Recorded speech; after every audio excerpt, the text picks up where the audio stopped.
Hello and welcome to the Freedom Filter. I am Georgie Darling. I am the owner of the Freedom Route, and this is your quick walkthrough of how you can best use the Freedom Filter. I put this together because often you will hear people, probably including myself, telling you that maybe you need to refine your client base, maybe you need to go through it and get rid of the bad ones, get rid of the ones that don't appreciate you. And often I'm met with questions as to how to actually do that. So I thought this would be a very useful and hopefully quite quick guide on step by step how you should do that. As a bit of context, I built my business mostly around client retainers. I mostly work in the travel and beauty industry as a freelance writer. The best way that I have grown my freelance writing business and taken it to where it is now, where I am traveling the world, I am earning six figures, is by focusing really, really intensely on client retainers. I think as much as possible, if you can focus your business on long-term clients who are going to trust you, support you, encourage your growth, listen to you, it's really going to help to boost your business. If you are currently stuck in a position where most of your clients are short term, you're working on projects that last maybe a month, maybe less than that, maybe slightly more than that, but you feel like you're constantly marketing yourself and or you're working with people who don't appreciate you, then this freedom filter should hopefully be very helpful to help you refine your client base and slowly start building a business that supports your lifestyle. This is just a quick walkthrough, so let's get into it. Okay, first of all, before anything else, if you have the document open, then go to File and make a copy and save it to your own Google Drive. Otherwise, if you're trying to click through, you might understandably get a bit frustrated by the fact that you can't edit it. That's because obviously this is a public document. We don't want everyone else to see your entire client base. Yes. The second thing I will say is you may want to watch this video through. I will do my best to keep it under 10 minutes. Alternatively, you can have it on next to you while you go through it and just pause me every so often and fill in the questions as we go through them, whatever's going to be most useful to you. So, by the end of this short audit, you will know which clients are aligned and which ones are draining you, where your energy leaks are hiding, how to move forward towards more freedom-based retainers in your business, and what needs to shift so that your business feels lighter, simpler, and altogether more you. I'll let you read this quick introduction in your own time, only if you want to. So, as I say, think of this as a calm, honest audit. So, it's just a way to check in, to get clear, and gently shift things back into alignment. First of all, what we want to do is look at your clients. So, make a quick list of your current clients or your current income streams. What you want to include here is the estimated income per month, the hours worked, and what kind of work you're doing. If you are finding that most of your clients have very fluctuating income, then I would figure out what the average is for each of these. It's also a good idea, I think, in your business to just have some kind of list like this, even regardless of the freedom filter, just because it's going to allow you to see very quickly what your client base is currently made up of.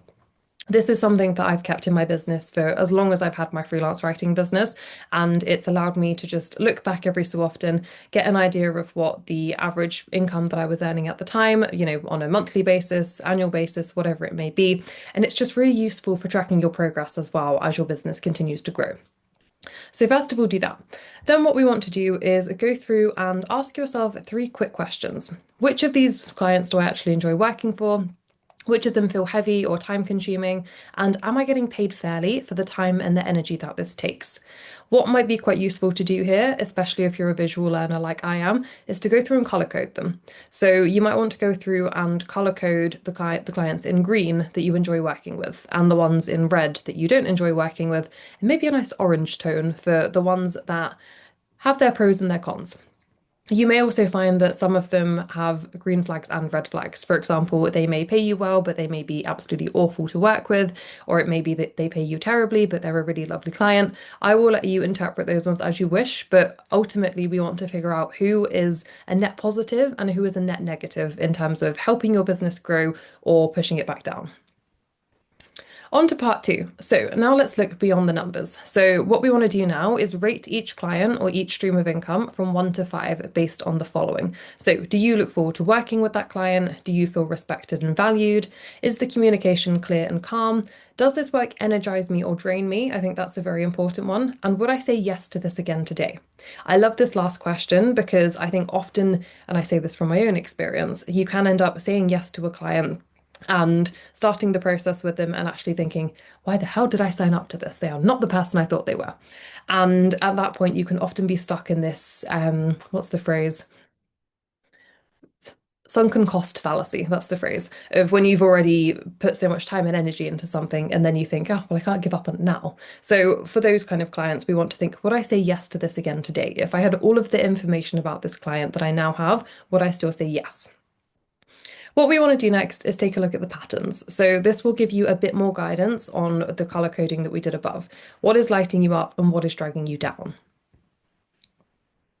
Next, we want to zoom out a little bit and look at the lifestyle lens, because ultimately, the whole reason why we start our own businesses is so that we can have businesses that revolve around the lifestyle that we want, rather than, pushing our lifestyle into the corners that the business allows us. And I think if you are working with clients who drain you, if you're working with people who don't respect you, I think it's inevitable that that's going to feed into the rest of your lifestyle. What we want to look at now is making sure that your business isn't just your clients, it's about the life that you're building. And we want to make that a nice net positive. So take a few moments to journal or jot down the answer to the following questions. What you can do here is either jot them down on pen and paper, the nice old-fashioned way, or alternatively, if you go into this document, you can put little spaces underneath, just like I'm doing here, and you can jot the answers down there on your copy of it, whichever you prefer. So take a bit of time with this one. I think the more time you can dedicate, the bigger picture it's going to build for what you should be working towards in your business. First of all, what kind of weekly routine would feel dreamy right now? Are you someone who likes a nice leisurely morning in bed and gets lots done in the evenings? Are you someone who is fresh out of bed at 5 a.m. and does a good workout and starts work at 10 a.m.? What kind of weekly routine would feel good to you? If you had your dream lifestyle right now around your business, what would that look like? Secondly, how many hours do you really want to work each week? This to me is an important one because, especially if you are a newer freelancer, there is a high chance that you're going to be thinking that you need to work 40 hours Monday to Friday, 9 to 5, because that's always what we've been told to do. I usually work around 20 to 25 hours per week. When I first went freelance, it did take a lot of inner work to allow myself to enjoy the rest of my freedom, rather than thinking that I needed to spend all of my time working because that's what we've always been told to do. So now we want to kind of brush away all of these social norms and have a think, how many hours do you want to work each week? If it feels a bit tricky to figure out a number, see if you can flip that around. What else would you like to be doing in your free time? How much time would you like to spend doing those other things like hobbies or time with family or even just time lying in bed scrolling through TikTok? No shame here, whatever's going to make you happy. What you can do is then whittle that down and think of how many hours are left that you would happily spend working. Thirdly, what do you wish you had more time for? What is there that you would like to do more of in your business that you don't really get the chance to do because you don't give yourself the time to do? For me, that was things like electronic spin classes, Portuguese language lessons. I would like to start running more. These are all things that when you actually take the time to jot down what that looks like, you can really start to build your lifestyle around these things, and therefore you can build your business, so that it fits with the lifestyle that you want. Are you constantly context switching between projects? This one I say with a caveat because that is exactly what I do in my business, but in the way that my brain works, I find it actually a very useful way to work. So for me, I do always juggle projects. I usually have, I would say, 3 or 4 projects on the go, and I will hop between those hour by hour. It sounds chaotic, but it's the way my brain works. However, if you are someone who constantly does this out of obligation rather than knowing that it's beneficial for your brain, this is where we want to pay attention to this. If you would much rather be able to put your head down to focus on one kind of project and then when that's finished, go on to the next one, this is where we want to pay attention to this kind of thing because this is when it's detrimental to your business rather than beneficial. And lastly, a nice overarching question, what would more space or ease look like in your working week? This one, again, the more time you can spend thinking about this, the more beneficial it's going to be. What would make things easier for you? What would allow you to wake up and feel energized and ready to start the week, but without any kind of stress or any kind of frustration or apprehension? I'll leave that one to you because that one is very much open to interpretation. So now what we want to do is combine everything we've done above in the freedom filter. So based on what you've said about the lifestyle that you're working towards, about the clients that you're currently working with, which clients or projects are currently supporting the lifestyle that I want and which ones don't? That it can be a bit tricky. Sometimes you can look through this and think, actually, there's a lot of work that I need to do here. Alternatively, it may be you've looked through this and thought, actually, Georgie, this was a waste of 10 minutes of my life I'm never getting back because my clients are wonderful. I do hope that's the case. If it's not, keep reading. Based on that, then, which ones could I reduce, shift, or let go of? What's important to remember here is that if you are looking through these clients and thinking, actually, I don't like the majority of these, they're not aligned with the lifestyle that I want to build, it doesn't mean you need to burn your entire business down. It just means that there's some subtle shifts that you can make over the next weeks and months to get clients that are more aligned with the ones that you want. One of the things I would really encourage you to do is the next question, which is, could any one-off clients move to a retainer model? This is something that I talk about a lot. I think it's very beneficial where you can shift short-term clients into long-term clients, both for them and for you. If you would like more information on the scripts that I use when I try and shift my own clients from one-off ones into retainers, then just drop me a quick message, either via email or LinkedIn or carrier pigeon, Instagram, whatever you prefer, and I will happily share those with you. Lastly, where might I need to increase my rates or adjust my boundaries? Again, don't necessarily look at these as shifts that you need to make within the next 24 hours. All of these things I think are best done on a long-term basis, if nothing else, because if you try and immediately shift your rates, enforce new boundaries, there's going to be some confidence issues attached. It's very difficult to jump from one extreme to the other if there are things that you know you need to change. All of these things are much better done slowly and surely. As I say here, remember the goal is not to overhaul everything overnight. It's about spotting the leaks and starting to close them one by one. Okay, hopefully by now you've established a few things that you may want to shift in your business to make it more aligned with the one that you want. So what we're going to do now is the last step, which is your freedom moves.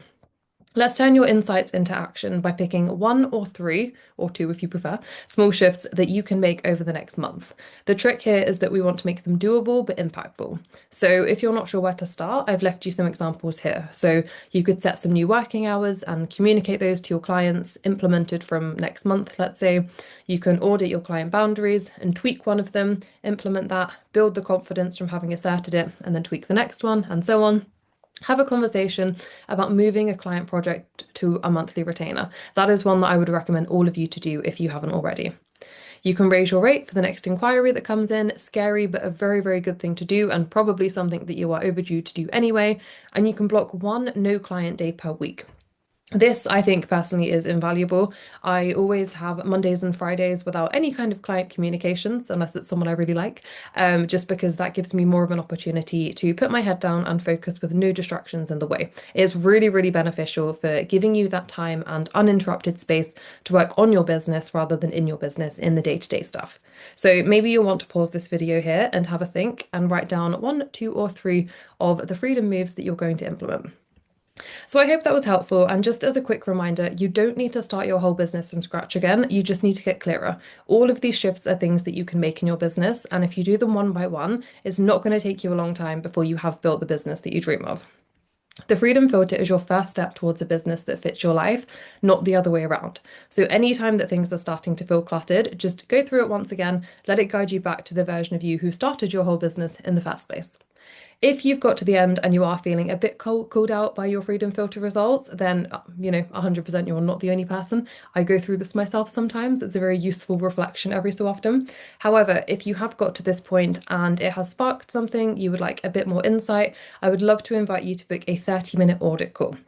This is a very relaxed, very down to earth, very no pressure chat where we are going to walk through your client list, spot any red flags or other opportunities, and find some simple ways to shift you closer to that version of freelance life that actually feels free, whatever that looks like to you.